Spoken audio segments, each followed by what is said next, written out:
Terry Butcher trying to inspire his side there. They trail by 2-0 to Hearts. Let me tell you what's to come up on BT Sport 2 later on. In fact, today at 2:30 p.m, the MotoGP Grand Prix of Argentina. It's Race Day Live, the third race of the season.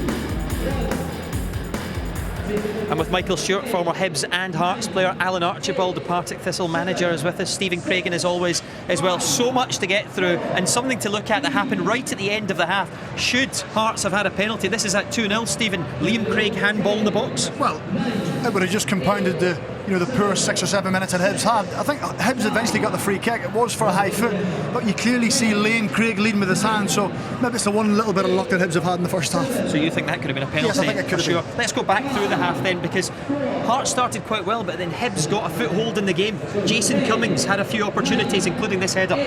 Yeah, I think so. I thought Hearts was the better team first 5 minutes, but I think Hibs get into the game, they got their quality players in the game as well, and they were unlucky with the chances just coming up at the moment. We didn't get the stuff into account obviously with the goals. He's been a handful, Jason Cummings, at times, hasn't he? Well, I think he brings a bit of energy to the Hibs team, something that's obviously been lacking for them. He's unfortunate there because the ball's actually behind him to get his head onto it and almost get it on target. He did well there. Yeah, it was a good header, and just after that as well, there was a penalty shout as well for Hibs, we should say, but Jason Cummings involved again, this time Jamie McDonald close against him from a corner. Well, how did you see this, Stephen? Well, it's one of those ones where we always say, it's a goalkeeper, it happens every week, but it shouldn't happen every week. If an outfield player pushes a goalkeeper or pushes any kind of outfield player, it's a penalty kick. So Jamie McDonald, I think, is a little bit lucky. I think he has to be careful, but again, Hibs will be a little bit aggrieved that they haven't got a penalty kick. Do you agree with that? It's the kind of thing you see a lot as a manager as well? Yeah, you see every week, and as Stephen says, anywhere else on the pitch, that's a foul, but for some reason goalkeepers seem to get away with it.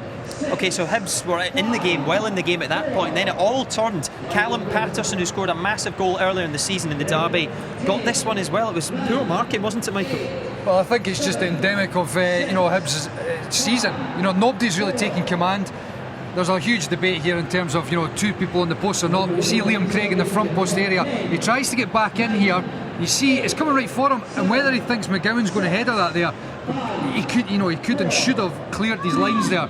There's a huge debate obviously about whether to have 2 people on the post or not, but I think the biggest problem there is you want your centre halves to be dominant and go and win the ball. And Forster gets beaten in the air far too easily at the back post off of Patterson. And Terry Butcher's a former centre half, will be absolutely raging the goals they've conceded, because they lost another one, Callum Patterson again shortly after. Foul by Ryan McGivern, or was it? How do you see this, Stephen? Well, it's debatable. No, I wasn't too sure. Listen, I think Ryan's trying to get up off the ground. It's up then to Sam Nicholson to get round about him, but this is quite similar to the first one. Jordan Foster getting caught under the ball.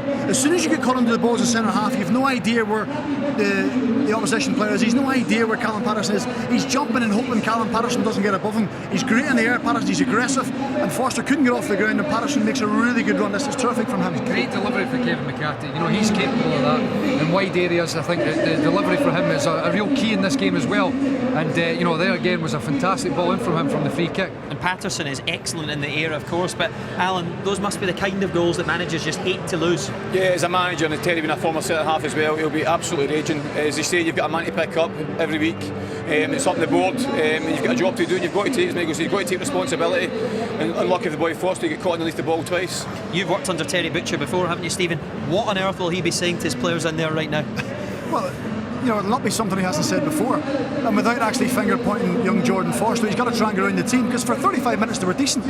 After 35 minutes, if you'd said Hearts will go in 2-0 at half time, you'd have said no chance. There was not a lot in the play. Hearts didn't have a lot of play. They were never going to score from open play. It was down to individual errors. Of course he doesn't want to point them out, because he needs them to go out in the second half and perform. He has to be careful. He has to try and speak to them. He knows if they can get a goal, suddenly it will turn. But goals have been hard to come by. Those problems have been familiar problems for Terry Butcher in recent weeks and months. He just cannot buy a victory. Callum Patterson now has 3 derby goals this season. Hearts are leading by 2-0. Hibs have an enormous 45 minutes ahead of them. We'll see you shortly.